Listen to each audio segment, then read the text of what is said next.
Welcome to Odyssey's Influencer Insights, your go-to place for anything influencers. Let's jump right in. Hey everyone, welcome back to another episode of Odyssey's Influencer Insights. Today I'm super excited to introduce Major Oni, a dynamic entrepreneur, content creator, and founder of Newbie websites. Major's journey spans continents from his early life in Africa to his entrepreneurial ventures in the US.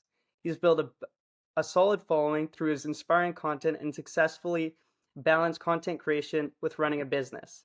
Today, we're diving into Major's incredible journey from his upbringing to his insight in entrepreneurship and content creation. Major, welcome to the show. Ezra, when you introduce me like that, I'm good. I think we could call it a day. I think I've done enough. You make me sound like I have done so much when really I've done nothing. So thank you so much for having me. Of course, I'm very excited. So I want to start by hearing a little bit more about your upbringing. When I started doing a little more research into your past, it's extremely interesting. You grew up in Togo, Africa, if I'm not mistaken. Can you tell me a little bit about your upbringing, what that was like, and just I'm very interested. First of all, wow, I don't even know where to begin, right? Because we moved around so much growing up. And by the way, I shout out to Canada because I hear the about. Shout out to Canada. I love Canada. But to answer your question, so I was born in Togo. It's a small country in West Africa. It's on the Gold Coast, right in between Benin and literally it goes Togo, Benin, and on the other side there's Ghana. Nigeria is like a country over. Predominantly a French-speaking country. Obviously, I that's where I was born. I grew up around those ends, but due to my dad's job, we actually moved around a lot when I was growing up. So, like between the ages of 0 through 10, I had already lived in a bunch of different countries. Fortunately, so I grew up on the west side of Africa, and I also grew up on the east side of Africa as well. I spent a lot of years in Nairobi, Kenya. Very cool. And what was Nairobi like? I've in Africa, I've been to Morocco, just I guess never Beautiful. sub-Saharan, but I've always been super curious. I would say, people have asked me before, what's the next place you want to go? I've always been super interested in like Kenya, Yeah. Tanzania. We were actually almost going to go on a trip, but it just didn't end up going through with the family. So I'm really hoping to get out there. So You know what? uh, I think you missed out. There's Kenya is beautiful. Tanzania is beautiful. East Africa is just so beautiful and just so advanced. Um, Growing up, obviously in Nairobi, Kenya, I lived literally. If anybody's watching this that is familiar with Nairobi, I lived not far from Yaya Center, which is pretty much close near the downtown. And growing up there was like it's weird because Africa is so big that West Africa has a specific culture, but when you go to Eastern Africa, it's like which is like a 6 hour flight right away, right? So it's like you're flying on to the other coast essentially.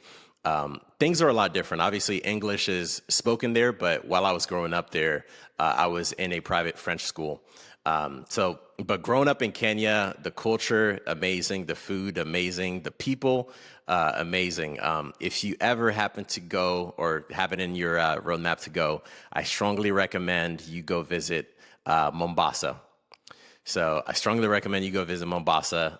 It's one of the nicest resorts and it's right in between Kenya and Tanzania. You get to obviously take those excursions and go to the safaris, but it's called Mombasa White Sand. A beautiful resort. Other resorts that I would also recommend is Naivasha, another great one if you do love animals. It's not so much luxurious; it's more like adventurous, But if you're looking for something that's like luxury, white sand, Mombasa, strongly recommend. And also, if you do happen to go to Nairobi, check out a restaurant called Churrascos. But growing up there, obviously, was amazing. I got to see a different side of Africa, and obviously, whenever you travel, you get to learn and draw perspective and run parallels and stuff like that, and it really cultivates the brain. that's awesome. Yeah, thanks for the recommendations. Hopefully, it is too bad that fell through, but it's very high on the list of places I want to go. So I'll write down those recommendations and check it out. And a thing that kind of just came to me while you're saying that, and I was curious when looking at your content. So, what was the language that you spoke growing up in those countries? Because you're saying French, but your English, it sounds like you're growing up in Canada or US, right? So what was the Man, language? thank you. Yeah. Thank you. So my first language was actually my native tongue. So it's my tribal tongue, which is Akwaso. And that was my very first, like, that's what I learned at home. That's my dad's language. It's my mom's language. And the second language that I actually learned was French. And I had to learn French to be able to go to school, obviously. And obviously, learning this at a very young age. When we moved to Kenya, English was spoken, obviously, like outside of, I guess, my home. But the thing is, I lived in what would be considered a private community, a gated community, where everyone there also spoke French. So I barely had to speak English really when I was living there because the school that I went to obviously was just down the street. So I wasn't really going to any city centers as much as possible. Most of the time, I always had adults around me. So obviously, I never really had to speak English. But I actually learned English, well, had to obviously, better my English and really start articulating myself a lot better when I was 12, when we were getting ready to move to the United States. At the time, we actually moved from Togo because we used to go back and forth between Nairobi and Togo. But at the time, obviously, my parents told us that we were moving, so my siblings and I. So, I try to watch all the Rush Hour I can and consume all the movies and music that I can, to perfect the accent. And it took some time. But ultimately, what I tell people is you can learn languages very fast if you have no choice, right? What my parents always told us is you either learn the language or you make no friends. And when you hear that as a kid, you're like, dang, okay, I guess I must learn the language, right? So by the age of, 13, I already spoke 4 languages fluently. Wow, that's extremely impressive. And can I ask about that? What would you say? This is moving a little off topic, maybe to what the podcast is about, but honestly, I'm extremely interested. What would you say from learning those languages, your key tips are for learning a language well and learning a language fast? Because for me, I've always been interested in learning Spanish. I at school studied some Spanish, and then in Peru, me and my friend were trying to speak it, and I was able to pick up a little, but I guess, I wasn't in that same situation where I was forced to, so I was kind of like, maybe I'll learn some words, maybe I won't, but it's still something that at some point I'd really be interested in becoming more fluent at. What would you recommend? Man, Duolingo? No, but what I would recommend, honestly, I think it's really hard to learn a new language if life doesn't force you to learn a new language, unless you're just at the age, right, where you can pick up things. I believe they say there's research that shows that if you can learn a language before the age of 15 or 16, I believe, you will speak it fluently and also sound like a native person within that language, right? And I'm unsure why. Probably, probably just how the human body is, or maybe it's like muscle memory. But what I have learned and what I have picked up on is connotations and also enunciations. So it's funny if you can impersonate another language very well. Like if you can, like if somebody, for instance, speaks a different language, and if you ask them a word and they said it and then you repeated it, and you are really good with like making sure that it sounds the exact same, I think you'd be really good at learning a lot of languages. But ultimately, the best way to learn how to speak or how to converse in a different language in general is just throw yourself in there. Like you've already been traveling, right? Travel without a tour guide. Obviously go somewhere safe, but travel without a tour guide and force yourself to actually just like walk around with, a manual or dictionary or something that you can actually converse in. But ultimately for me, it was easy. Where I'm from, a lot of people speak multiple languages, right? So my parents, they speak way more than 4 languages.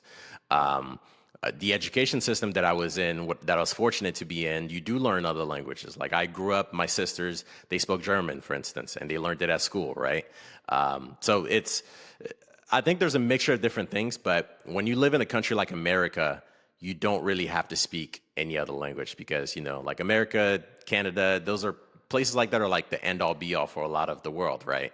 So ultimately, why would you learn a different language, right? It's like, you're probably not going to need it unless you're just like a fan of languages, like romance languages, or you're a fan of history, or maybe you're pursuing a career in national security or in the United Nations or something similar. But Uh, the rest of the world learns the language because it's a survival thing, right? It's either academic, professionally, or it's just, hey, you have to learn the language because there's a lot of different diversity where you live. Like in my country alone, we're a small country, but we have like 30 plus dialects, so it's like, Wow. how do you communicate with the village that's next door? How do you communicate with the city that's just like 2 hours north from you, right?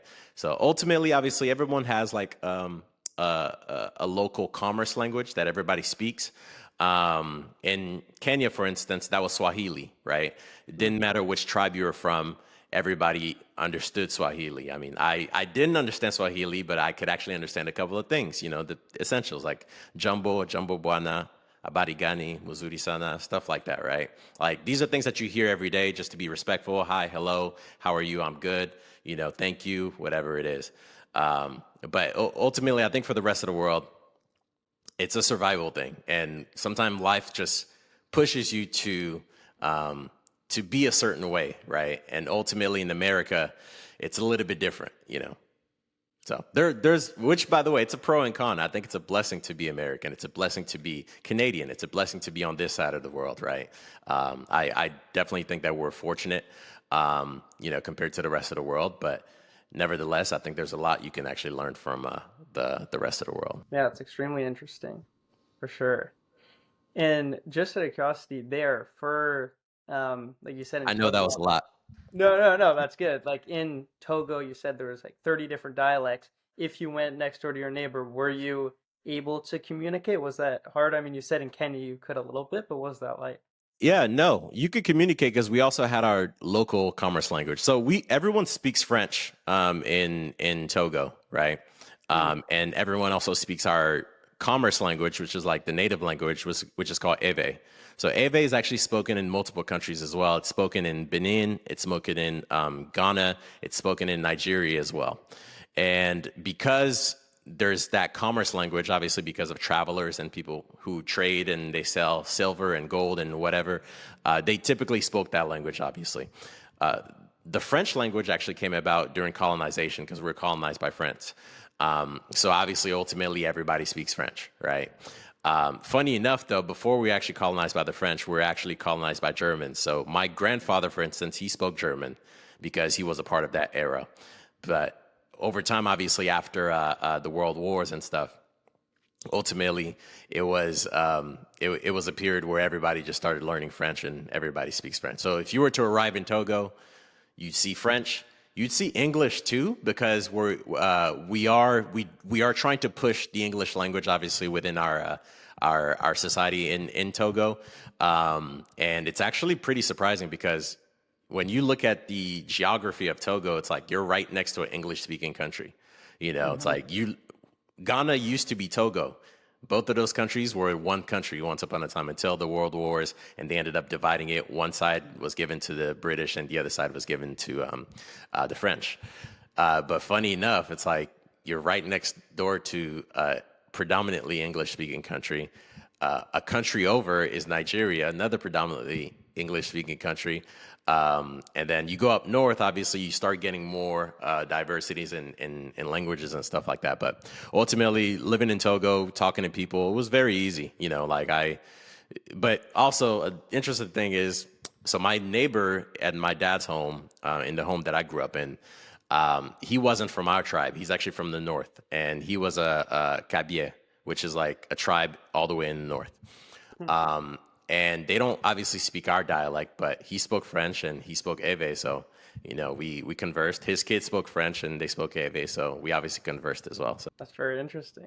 Wow, what a upbringing. I feel like I could talk about this for a while. I mean, I really super curious about this. One thing that popped up into my mind as well, which, like I was saying, I think before we recorded, um, as well, is that I've always been super interested in visiting Africa. I know Africa is a big continent, so I don't want to group it into one place, but some for someone like me that would love to visit there, but is maybe like you're saying, there's so many different languages. Maybe they're worried about a language barrier or really not sure about the different countries and where to go. From your experience, kind of being all over the place, where would you recommend someone go in Africa? And To answer that question would be biased. I would be biased to tell you, like, you got to come to Togo. You got to go to Lomé. You got to go to Palime, like one of the nice, like, it's funny because there are some areas in Togo actually where it feels like you're in Hawaii, right? Because it's just Hmm, like mountains and wow. the water is beautiful, everything is fresh. But then you just drive like 2.5 hours south and you're by the beach, you know. So it's I would definitely tell you to just visit any country. It doesn't matter, right? Because the truth of the matter is Africa has so many gems. Honestly, East Africa is more people should be visiting East Africa. I see a lot of people visiting West Africa, and Northern Africa is obviously popular because it's right by Europe and stuff. Morocco, Mhm. Tunisia, beautiful countries, right? Like Turkey, beautiful. Like Egypt, obviously, like there's a ton of history there, right? But it really depends what you're looking for. And I'm not quite sure. Are you a fan of history? Because it seems like you've done a lot of traveling.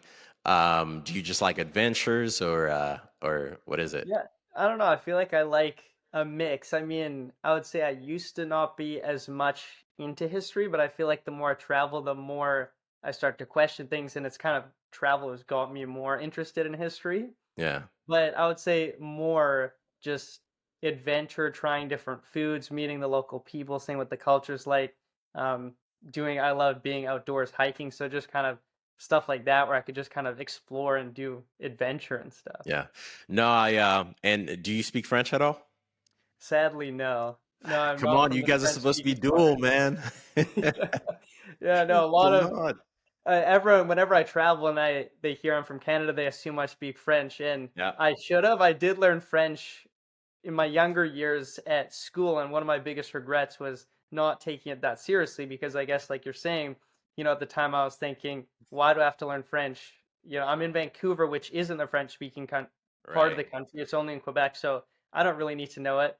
I wasn't really thinking for travel and stuff, but a lot of places I've been, people have been asking me, people only speak French. I did an exchange semester in Portugal and it ended up Nice. spending a lot of time with people from France and Paris, and it would have really heightened my experience by speaking the language. But sadly, at grade 5 and 6 and 7, I just wasn't taking it that serious. No, I completely understand, man. It's only Quebec and I think Ottawa are really adamant about French and stuff like that. Which, Hmm. by the way, shout out to Montreal. I got a lot of family out there. I spent a lot of time in Montreal, so shout out Quebec.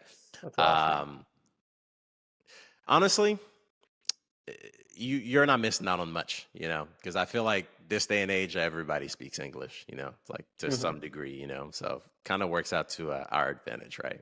Yeah. But no, you should. And the reason why I obviously asked, are you adventurous? East Africa, Kenya, Tanzania, even Uganda, Rwanda, beautiful Hmm. country. Like Kigali is a beautiful city. Like, and it's changed so much from over the years. Like, so my dad worked in the United Nations, and he was stationed in Rwanda for like years, right? Like that, like the whole conflict that was happening with the genocide, essentially the domino effects that it caused. My dad was there literally on the ground Hmm. working. Wow. And I was fortunate to visit him. We couldn't live there, obviously. We had to live like countries over. That's why we obviously lived in Nairobi. But I was fortunate to be able to visit him and like check out the rural areas of Rwanda.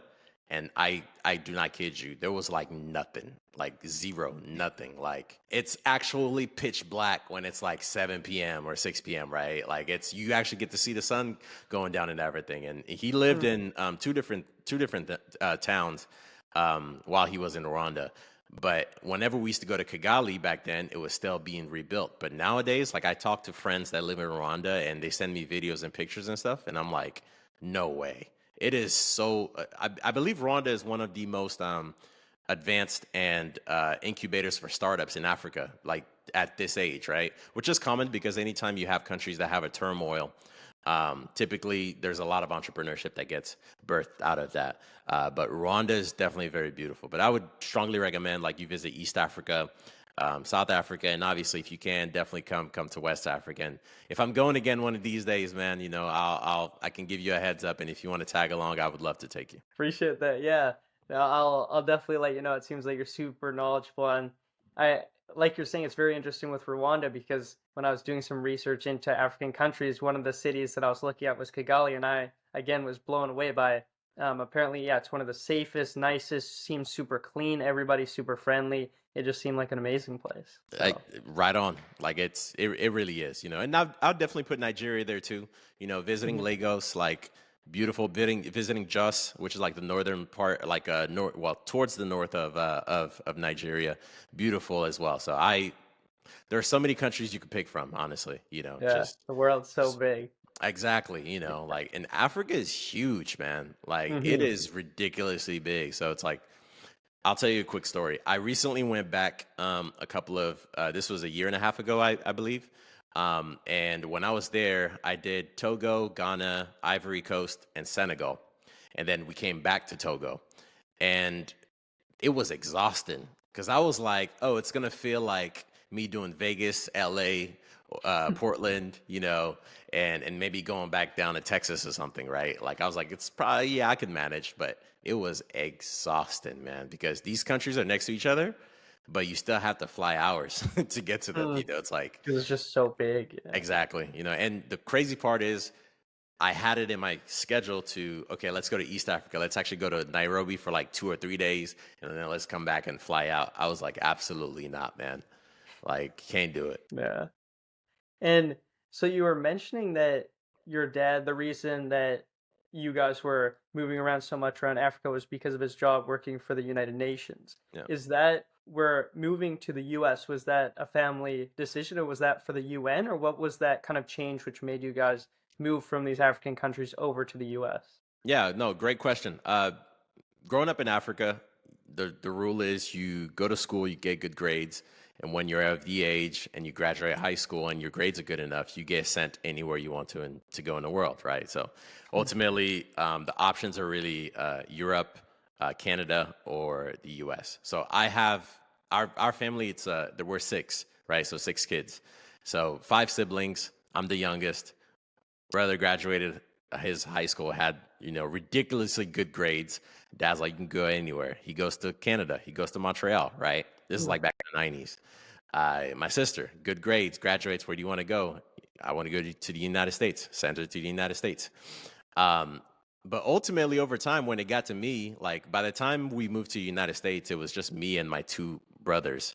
So the rest of the family was really already like in the States or in Canada, right? So it's like it was ultimately a decision that my parents made because they were also nearing retirement, right? Like my dad Mhm. was getting old and he's like, all right, I think it's time to settle down. So ultimately, everybody else, like I was what in sixth grade or seventh grade, something like that. So ultimately, it was an easy decision to say, hey, let's move them over so they can get into the system early enough so they can actually, like do well with the language, right? With, learning English and getting involved in sports and anything that had to do with academia versus actually just waiting until I graduated for us to actually move. So ultimately, it was a decision that was a great decision, obviously, because who wouldn't want to move to the States, right? It's like I was a big fan of hip hop, obviously growing up, and at the time, Lil Jon was like hot like fish grease, right? So it's Mm. like I was like, dang, I'm headed to the States, where everything is happening. So I was very excited, but ultimately, it was just a decision that my parents made for just to give us a better life. And where did they go? Which part of the Oh US? man, oh man, so. I was thinking it was going to be like very modern and very like, like New York City and, like, or Atlanta, very Yeah. vibrant, or like Los Angeles or something, right?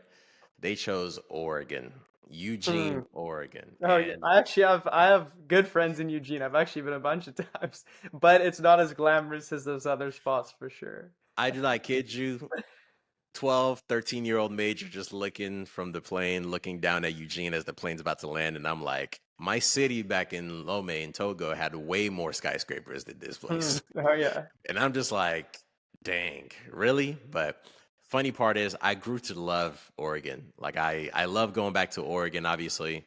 I grew up in Eugene. I went to school in Eugene and I ended up graduating and was fortunate to get a athletic scholarship at Portland State where I did my post-secondary studies.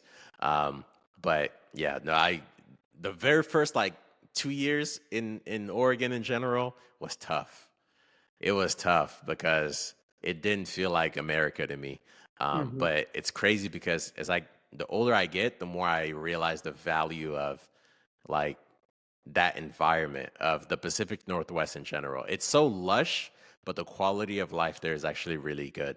It might not be like vibrant, and I mean Portland now is, right? It's very Yeah. vibrant, especially with culinary and cultures and stuff like that. But I mean Eugene, oh man, that was like you could bike from one end of Eugene to the other. Oh yeah.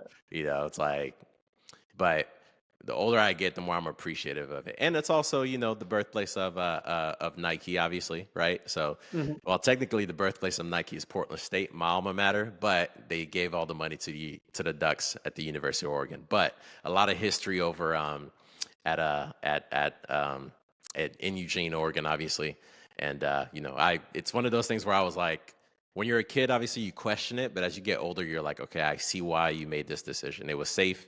It was a Hmm. great education system. You never had to worry about us getting in trouble, well, in trouble like that, like most places that are like super fast and urban and stuff.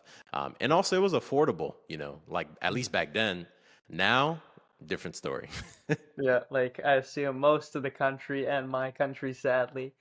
And I'm curious what exactly you briefly mentioned or touched on it, but what exactly was that transition like from living in Africa to at grade 6, which is maybe what 11, 12? That's a pretty hard age to just Yeah. come from a totally different world into the US, even a place like Eugene, and just start life there, right? So what was that like at that age? My siblings made it very fun. It's like full house, a lot to Nice. do, right? But it was really cool, man. Obviously, learning the language was hilarious, and like I could tell you countless stories of funny things that I said just because I didn't really, I couldn't grasp you can learn the language, right? But you can say stuff and it's wrong, right? Or Hmm. like it's Yeah. like things that you really wouldn't say, right? And ultimately, conversational English was different than Google Translate English, or like my translator Yeah. English. But ultimately, it was really fun. Obviously, you go through, the some of the similar things that a lot of people go through as far as, prejudice and all these different things. Like, I've definitely heard the whole like, wow, you're from Africa? Like, so you guys like live in trees and stuff? I definitely heard a bunch of that, like, Yeah. when I moved in, and I don't blame them. It's probably what you see on TV and stuff, but honestly, it was really cool. I was fortunate to have arrived in a community that really opened their arms and really embraced us. When we moved to Eugene, obviously it's like it's polarizing, right? It's like, hey, we're moving and we're across the world to the other end, right? But like neighbors, community leaders, like teachers in my middle school or high school, like everybody was very embracive, and ultimately those are the things that I think my parents saw that I didn't see as a kid that was important, Mhm. right? But it's honestly a beautiful place, and I don't think that I would have, you know, um, I don't think things would have panned out if it wasn't a place that was very accepting. Uh, there was still a lot of racism and prejudice and stuff. It definitely was. I think Eugene used to be a town that was like a sundown town or whatever, where like after 5 p.m. You couldn't be outside if you're like colored or whatever it is. Up until like Uh, fairly recent times, right? So it's hmm. very progressive, but it's not as progressive as you would think once you actually like live there. To the rest of the world, it's very like hippie and inviting and stuff. But when you live there, you start understanding the difference between prejudice and tolerance. Like you can still tolerate things even though you don't agree with something specifically, but you tolerate it, right? But if anybody asked me, hey, what was growing up there like, honestly, I think it was pretty cool. I got into stuff that I never really would have got into. I think if I was in a more urban area, like biking, joining a bike club, I was part of a Hmm. bicycle club at one point, which was like Cool. crazy weird, right? It's like you go to middle school, you have the different categories. You have preppy kids, you have the athletic kids, you have the nerds and the geeks and all that stuff, and then you have the bikers. It's like I literally I did every single group, like as far as like group of friends growing up, I did every single one except like the gothy and emo, like Mhm. circle and stuff. I didn't really do that, but Like the preppy kids, I did everything because where I was from growing Hmm. up in school, there was no such thing such as a preppy kid. There was no such thing such as a nerd or a geek or a jock or whatever. It's like I do not kid you. Where I grew up, and I guess the culture that a lot of Africans grow up in, the jocks hang out with the nerds the same way that the nerds hang out with like the geeks or like the troublemakers and stuff. You truly befriend somebody else because of their friendship, because of themselves, not because of their class where I'm from. Hmm. And I think that was one of the things that I learned when I moved to America, the whole aspect of how to be cool, you know what I mean? Because Interesting. Yeah. it's like you obviously worry about like what you wear, the shoes you got when you started school and all these different things and stuff, but where I was from, no one cared about that. It's like whether you're rich or poor, we're all friends. Like the Hmm. schools that I went to in Africa, like I was going to class with the kids and the families of like the president, right? And they're just normal people like myself. Now, when school is over, they get picked up in way nicer cars than I do. I agree. But as far as like our friendship and stuff, they're just regular people, just like myself. And you learn to treat people with respect, kindness, and not really pursue a status. But that is something that I learned when I moved to the United States at a very young age. Is the whole like a status and classism and what is being cool and preserving your reputation, all those different things. That was not really existent in the schools that I went to in Africa. That's very interesting because I guess, yeah, for people there, it just seems like the norm. But I guess when you go somewhere where it's interesting to hear that perspective, where, like you're saying, you just went to school with the president, like none of that stuff everyone's just kind of the same versus now in the US, it's totally different. And And another by the thing way, that interests, I should annotate this in there too.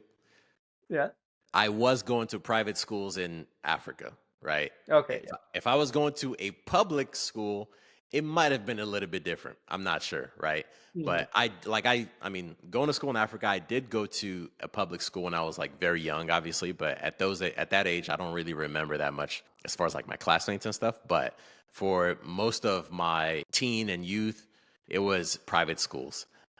Mhm. So I, for anybody watching this and that's like, no, I had a completely different experience. Listen, I went to private schools in Africa. And you also mentioned that, so after you started spending some time there and then you went to post-secondary and you got a scholarship for athletics. So you're obviously Yeah. super high achiever in athletics as well. What was your sport? Yeah, I didn't used to be this fat. I was a lot more attractive years ago and athletic. I've completely lost it. I ran track and I played football my senior year, which is a long and short story and funny story. But yeah, but when I moved to the States, obviously I got involved into athletics because I quickly figured out that it was going to be my way to pay for school. And obviously, it's my parents gifted. They did everything for us growing up. But ultimately, life is gonna life, right? And ultimately, Mhm. I got to an age at a very young age where I learned that I need to start making decisions that are going to place me in a place where I'm at least favorable, or I have an opportunity, or I have a shot to really pursuing what I want to pursue and becoming successful. So when I first moved here, by seventh grade, I found out this whole thing about like athletics being a thing in the United States, and obviously I was involved in sports because it kept me out of trouble and it kept me busy, and it teaches you discipline and all these different things, and ultimately it also helped me make friends. But like from seventh grade, because sixth grade I didn't really do any sports because I just moved there. I like so much stuff is coming so fast, right? Mhm. So didn't even Sure. do any sports. It wasn't until like one of the last days of the school year that I found out that we actually had a track team. And I literally went out there. I wasn't even signed up, but then they were like, dang, this kid is fast, right? And I always knew I was fast growing up. Um, so from seventh grade all the way through, like I would say, um, I would probably say like my senior year in high school. My parents maybe came to, I would say like maybe 10 athletic events Hmm. from seventh grade all the way through like I graduated high school. And it's funny because when they started coming to my athletic events was actually when they started realizing that, hey, this kid's actually pretty good. And they heard it from the other parents that your Yeah. son is really good. And they're like, my son plays sports? They had no idea because I literally would cut grass and mow lawn and stuff like that so I could get money to sign myself up for like football, or like get money to sign myself up for like, basketball and all these different things. And I had a best friend, his dad actually owned a basketball club at the time for AAU. And so they would obviously let me be on those tournaments and stuff for free.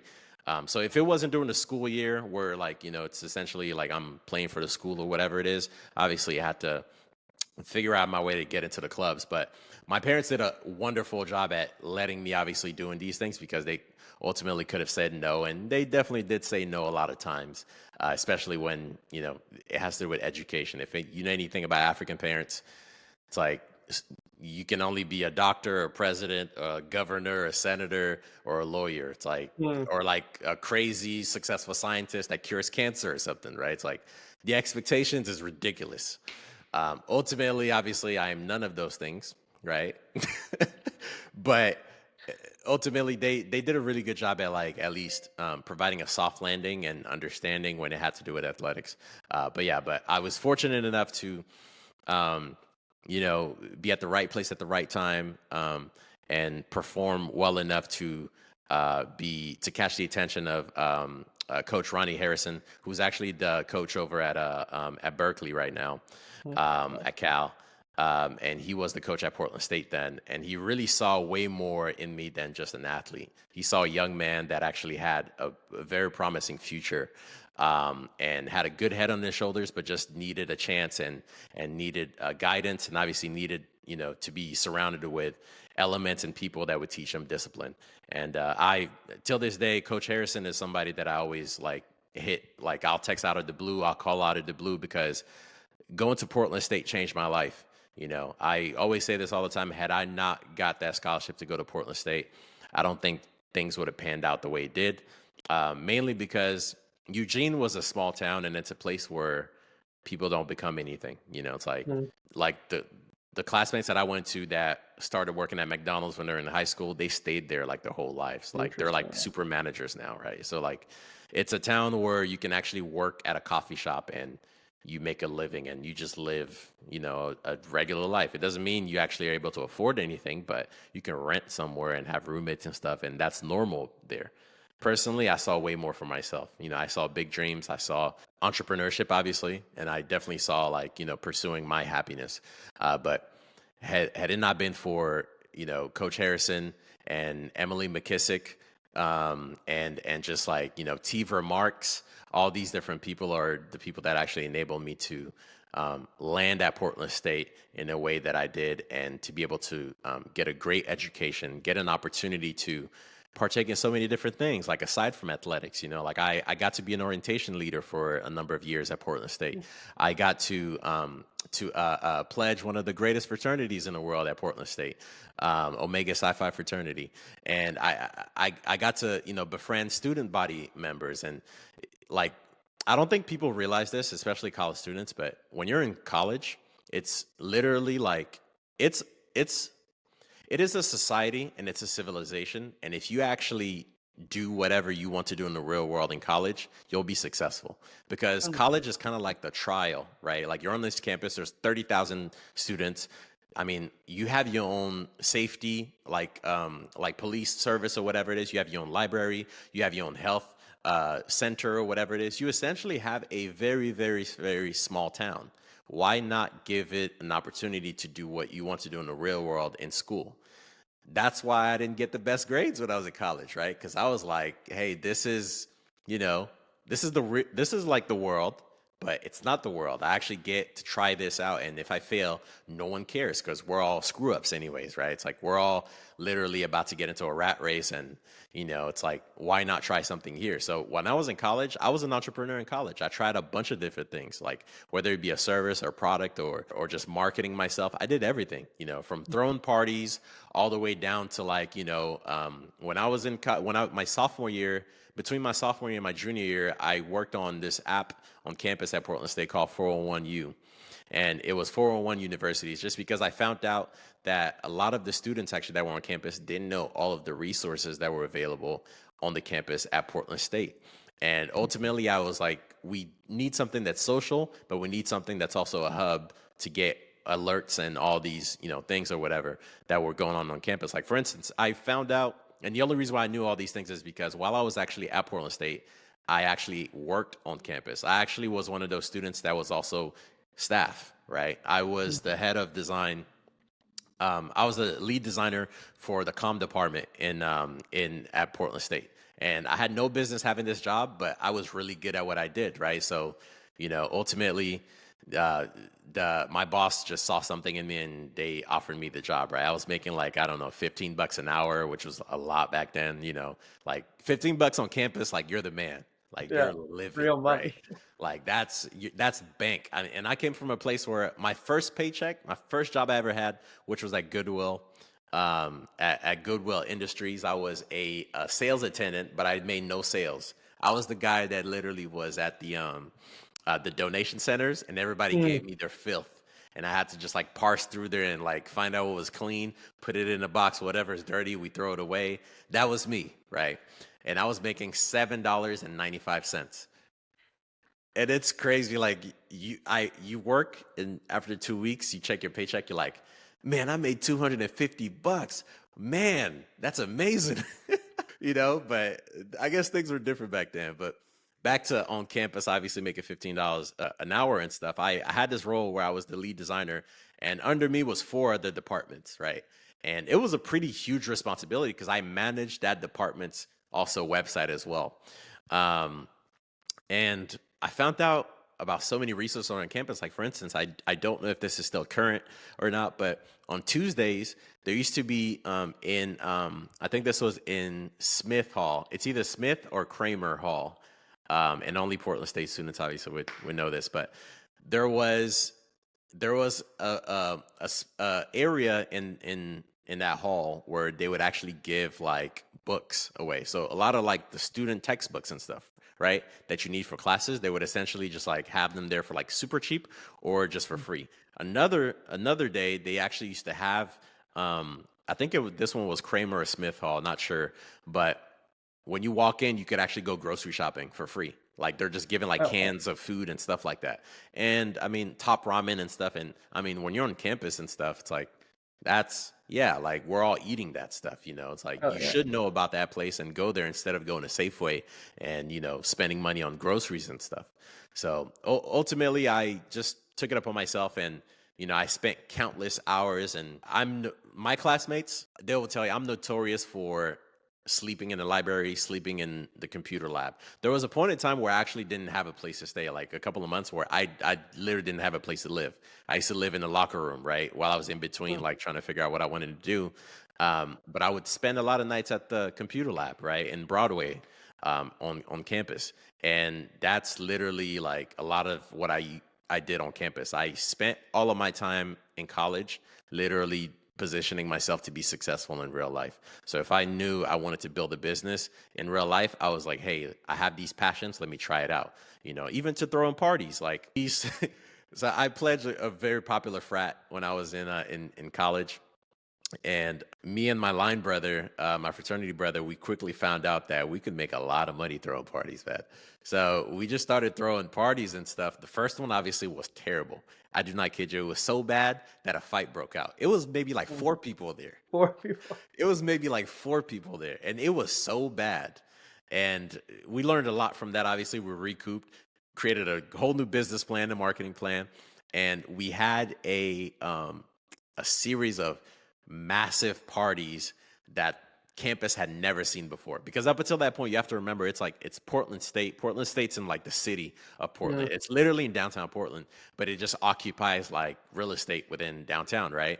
And ultimately, it's a big city, so you have a lot of people that's like, hey, I'm not going to go out party or whatever, or go to an event or whatever. I'm just going to go to my buddy's house that plays on a football team, right? And for the longest time, that was like the social life. Mm. But if you're from out of state coming to Oregon and stuff, you don't just want to sit around at a house and drink beer and stuff like that. It's like you want to dance. You want like something that actually feels like college. And my fraternity brought that to Portland State. Mm. And like one of our parties it was such a dope party. And I'm sorry, I don't know if you threw any parties while you're at school, while you're in college or anything like that, but there comes a point in time where you start being proud of yourself at the line that you're forming outside, right? And you're Yeah. like, man, like we're gonna talk about this for ages. We threw one party that was so good, and like so we used to go to a hotel and rent out the ballroom. It was like $800. Me and my Hmm. brother would put the money together and stuff, but we knew that we're gonna recoup like thousands, right? Yeah. So we're like, whatever, and then we'll do it over and over and over and over again. But this party was it was cracking. MTV showed up. So MTV Wow. Real Life, Wow. the reality TV show, showed up at the Yeah. party. And by the way, the episode of that MTV, it was like MTV. It was like I hate my life or I hate my butt or whatever. There was obviously there were a couple of stars on the show that were at Portland State and were also Portland natives, obviously that Hmm. heard about our party, so they obviously came to our party and stuff. And it was crazy when we saw all the cameras and stuff. That's at that specific moment. It's kind of like super bad, like everything just slows down and you just look around. You're like, no freaking way, man. It's like Wolf of Wall Street. You know those slow mo scenes where Oh they're yeah. like, it Just feels the crazy exact shit. same, Yeah. man. It's like for just a bunch of frat kids that were just like, hey, like we're trying to do something different on campus, and we're throwing these parties, and we hire our own DJs and stuff. And ultimately, obviously, no one got in trouble. These were parties that were safe, but it was just different from what everybody else was doing as far as like going to a house and drinking beer and just drinking alcohol the whole time, right? It's like you got to come to our events, you got to dance, you got to, like just meet other people that are also coming down from other schools, right? So Hmm.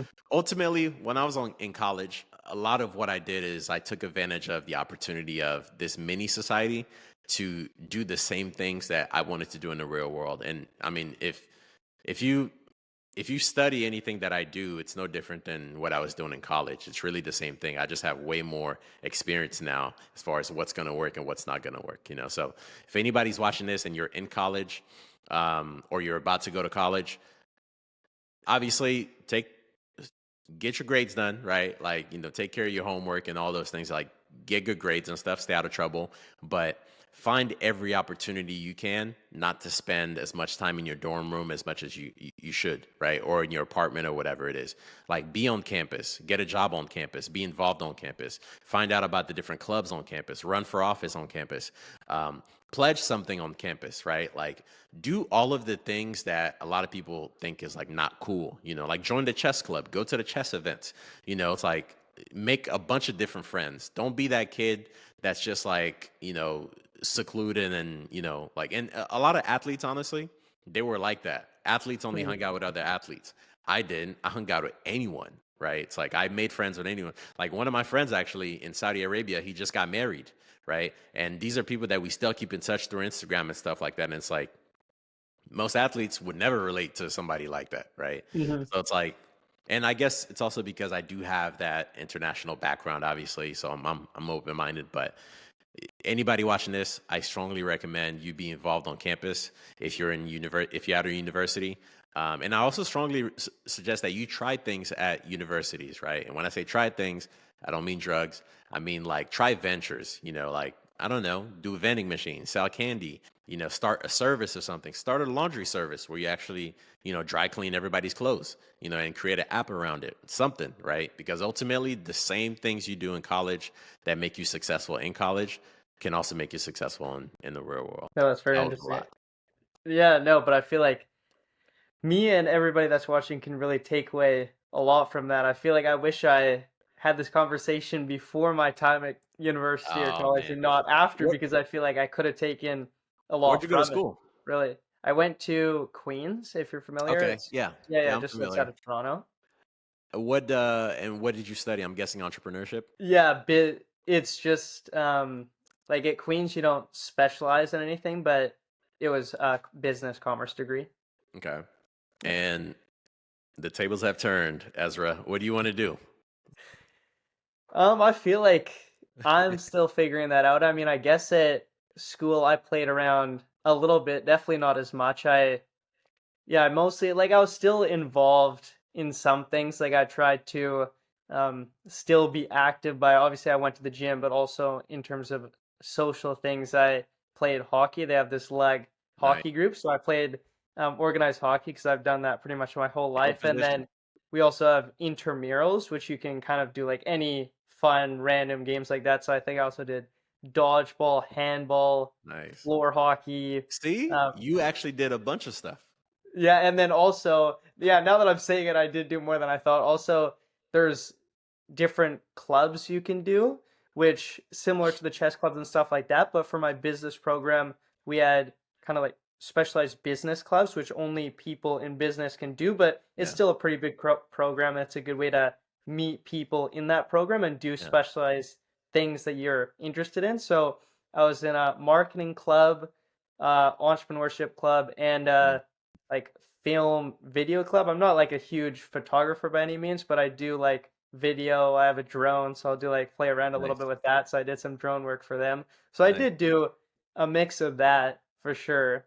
nice. Um, Well, two yeah. questions. One, what position did you play in hockey? I would say I started my career center because I Nice. just didn't like being told where to go. I just like to be everywhere. And then I started a little more wing, but I was never defense. I always liked scoring. So Yeah. definitely a forward for No, sure. nice. I fell in love with hockey almost 10 years ago. About, well, close to 10 years ago. When I was in the East Coast, I used to be a lead designer for the New Jersey Devils hockey team. Oh, wow. And Very that cool. was like I never watched hockey before, and I was like, man, this shit is really cool. Sorry Mm-hmm. for cursing. No. But it's really cool. But no, like you did a bunch of stuff, you know. But here's a question for you. The second question: are you Mm-hmm. keeping in touch with your classmates, not just your friends, but like as a whole? Do you have a way to have access to your classmates as a whole? Do they know who Ezra is? That's a good question. I would say I did say that it was about a big program. I would say compared to other programs, the business school is actually probably one of the smaller ones. There was like five, 600 kids. So compared to things like engineering or arts, it's quite small, but it's still big enough where I would say I knew like I don't know, maybe half or so. Like I still knew a couple hundred kids, but there's still a lot of international kids from Asian stuff that wouldn't spend as much time around campus and stuff, so it's harder to meet them. But it's an interesting question. I would say You gotta that drag them in. See, that's why you need to throw parties. It forces yeah, them to yeah, say, "Look, I gotta get closer to campus, man. I gotta get in the mix." for sure. I mean, Queens is in Canada one of the I'd say one of the top party schools. Still parties like what you're saying would have been absolutely amazing because there weren't really big events like that. There were Queen or Kingston, it's a small town. It's not like living in Toronto. So where we lived, it's they call it the student ghetto. And so we pretty much like every house, every neighbor was all students. Like imagine all of Portland is literally all students. And then there are older people, obviously, and families that live in Kingston, but they're all outskirts because Queens just has such a big impact. So all the bars there were just students, and there would be like we did have a couple of nightclubs there, which would just be students, which was pretty fun. And then Do you also know how because cool that is? yeah, yeah, it's really Like, it's cool and it's unique too. There's one other school that's kind of like it, but honestly, I'd say it's the in terms of like a college town, it's definitely the best in the country. So that is so cool. Like, you're telling me that I can go to the post office, I can start a business, I can go to the post office, and I could do a every door direct mailing, and I could actually target a zip code where I know all of them, like the majority of them are students. Like, that's amazing. And they all yeah, have mailboxes? That's amazing. And they don't have any money? That's amazing. I'm going to sell them something very cheap that they yeah. can't say no to, you know? Like, That's amazing advice. Yeah, for sure. Literally every single one's a student. So it's pretty easy to target, and it's fun too because for throwing parties and stuff, you never really have to worry yeah, about the neighbors because it's not like you got a exactly. family which got young kids.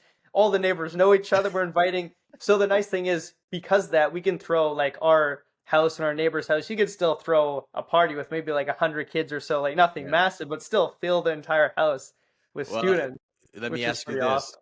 Let me ask you this. Did you guys ever did block parties? Well, so yes, but they would be on only special events because like obviously not day to day, but our like the first week of school before classes, there would be block parties and Queens definitely had some major block parties and then also for St. Patrick's Day Yeah. and homecoming, we'd have Homecoming, like yeah. there was this one Main Street Aberdeen, and that Yeah. was the whole street was filled. And a lot of my friends from other schools that I knew back from Vancouver that didn't go to Queens would all drive up for those events. So Yeah. Queens was known for their block parties, but it would happen maybe 3 times a year, I'd say. Yeah. But it was big events when it did. No, it's like I grew up in church. I was a church kid and stuff, so like I never partied actually when I was like in middle school and Mhm. high school and stuff like that. It was sports, school, and go home and do like nerdy and geeky stuff when I was at home, like working on websites or building stuff and whatnot. But when I got to college, it's like social events, part like an event where there's music, your peers, if you are of age, obviously, and over 21, where there's like, drinks or food or whatever it is, it's the ultimate networking event for anybody that's in college. Mhm. Like it's because in that moment you're willing to talk to anyone, and you see them the next day and you're like, oh, you're in my class. Like how many of us have gone to a social event before and you meet somebody that you've never seen before on campus, and the next thing you realize, oh crap, we're in class together? No way, I never would have thought. It's like we have so much in common together. And ultimately I think, like, this might sound like terrible advice, but if you're anybody that's in college, I strongly recommend that you be more social. Like go to these events and stuff, go with friends, meet people, make friends, because ultimately these are lifelong, relationships that you're obviously building, right? It's like you look back at it 10, 20 years later and you're like, I can't believe you really chugged that whole beer or whatever it is, like, at that one party or whatever, but ultimately it's like, it's no different than friendships when you're a kid, it's like, I was friends, I'm still friends to this day to kids that like we were friends when we were like, 5, 6, 7 years old. And Mhm. till this day, I'm like, man, I still can't believe that you did so and so, whatever it is, when we were that young. But it's like, it's some of those things that you hold on so much, and it gives you perspective, and it also gives you like just meaning. So I'm a big believer in friendship, a big believer in community, a big believer in it really takes a village to build someone, something, and also just, things in general, right? For it to come about, it takes people. So.